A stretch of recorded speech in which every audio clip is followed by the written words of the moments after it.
Class 7 exercise 10th B question number 2। ये हमारे पास बेटा फिगर गिवन है और हमें गिवन क्या है कि जो एंगल 1 हमने फाइंड करना है, ये 118 है और ये 62 गिवन है। हमने ये बताना है कि क्या एल और एम पैरेलल हैं, यस और नो, और क्यों पैरेलल हैं तो क्यों, रीज़न देना है हमने। हमें अभी ये पता है कि 118 डिग्री एंड एंगल 1 जो है 180 होगा, क्योंकि स्ट्रेट लाइन है। स्ट्रेट लाइन पे जो एंगल बनता है वो 180 डिग्री का होता है, मतलब लीनियर पेयर है।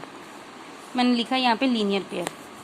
अब एंगल 1 कितना आएगा, फिर ये 118 उस तरफ जाके माइनस का हो गया, तो कितना आंसर आ गया 62 डिग्री।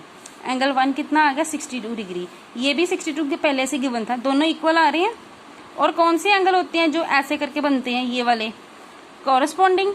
तो अगर कॉरस्पॉन्डिंग एंगल्स इक्वल आए तो लाइंस क्या होती हैं, पैरेलल।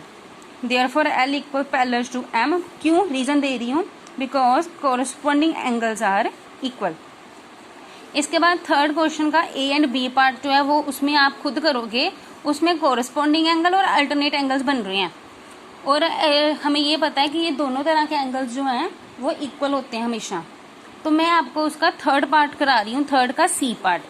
ये फिगर है, एक्स हमने फाइंड करना है। गिवन क्या है, एल और एम जो है वो पैरेलल है। अगर एल और एम पैरेलल है तो मैं इसको नेम दे रही हूँ 1, एंगल 1 नेम दे रही हूँ। अब 1 एंड 85 इक्वल होंगे, एंगल 1 और 85 इक्वल होंगे। क्यों, क्योंकि कॉरस्पॉन्डिंग एंगल्स है। Angle 1 equals to 85 degree because corresponding angles. अब ये जो लाइन है ये क्या बनेगी, लीनियर पेयर, मतलब 180 डिग्री का बनेगा ना 180। X plus angle 1 equals to 180 because of linear pair. तो एक्स कितना आ जाएगा, ये उस तरफ जाके माइनस का हो गया।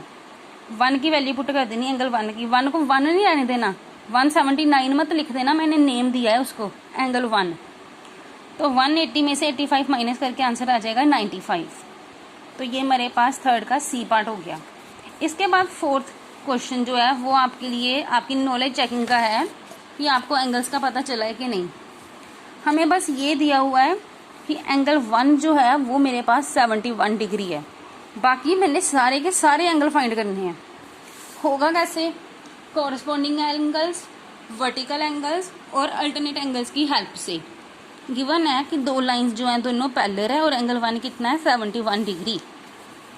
अब सबसे पहले मैं क्या लिख रही हूँ, 1 और 5 इक्वल होंगे। क्यों इक्वल होंगे, क्योंकि कॉरस्पॉन्डिंग है। तो 5 कितना आ जाएगा, ये वाला, ये भी 71 डिग्री हो जाएगा। तो ये भी 71 डिग्री हो गया, लिख दिया मैंने यहाँ पे 1 इक्वल्स एंगल 5 इक्वल्स टू 71। अब 1 और 3 इक्वल होंगे। क्यों, क्योंकि वर्टिकल ऑपोजिट एंगल है। तो इसका मतलब 3 भी कितना आ जाएगा 71। अब 3 और 7 ये भी इक्वल होंगे। क्यों इक्वल होंगे, क्योंकि कॉरस्पॉन्डिंग एंगल्स है। तो देयरफॉर एंगल 7 कितना आ जाएगा 71। तो ये भी कितना हो जाएगा 71 डिग्री। अब ये वाले एंगल्स सारे फाइंड हो चुके हैं।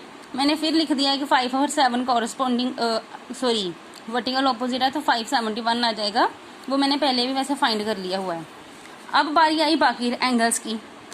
अगर मैं ये चीज़ देखूं तो ये 180 बन रहा है लीनियर पेयर के कारण। तो मैं क्या लिखूंगी, 1 प्लस एंगल 1 प्लस 4 कितना है 180 डिग्री। एंगल 1 कितना था 71, वो यहाँ पे मैंने 71 लिख दिया। एंगल 4 कितना आ गया 109। एंगल 4 कितना आ गया 109। अब एंगल 2 कितना आएगा 109। क्यों, क्योंकि वर्टिकल ऑपोजिट है। तो एंगल 2 भी कितना हो गया एंगल 4 के जितना। किस रीजन के कारण, वर्टिकल ऑपोजिट के कारण। Next, angle 8 and angle 4 equal होंगे। क्यों, क्योंकि कॉरस्पॉन्डिंग एंगल्स हैं। तो एंगल 8 भी कितना आ जाएगा 109 कॉरस्पॉन्डिंग एंगल के कारण।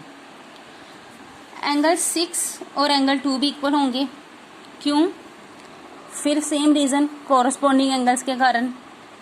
तो एंगल 6 भी कितना आ जाएगा 109। एक बार दोबारा आप इसको फिर से अपनी कॉपी पे नोट करने के बाद एक बार अंडरस्टैंड करना, तो आपको पता चल जाएगा। फिर बाद में मैंने सारे इकट्ठे करके लिख दिया कि 1, 3, 5, 7 जो है वो 71 डिग्री है और 2, 4, 6, 8 जो है वो 109 डिग्री है। हमने वर्टिकल एंगल और कॉरस्पॉन्डिंग एंगल की हेल्प से किया है। ये वर्टिकल होंगे, ये वर्टिकल ऑपोजिट है।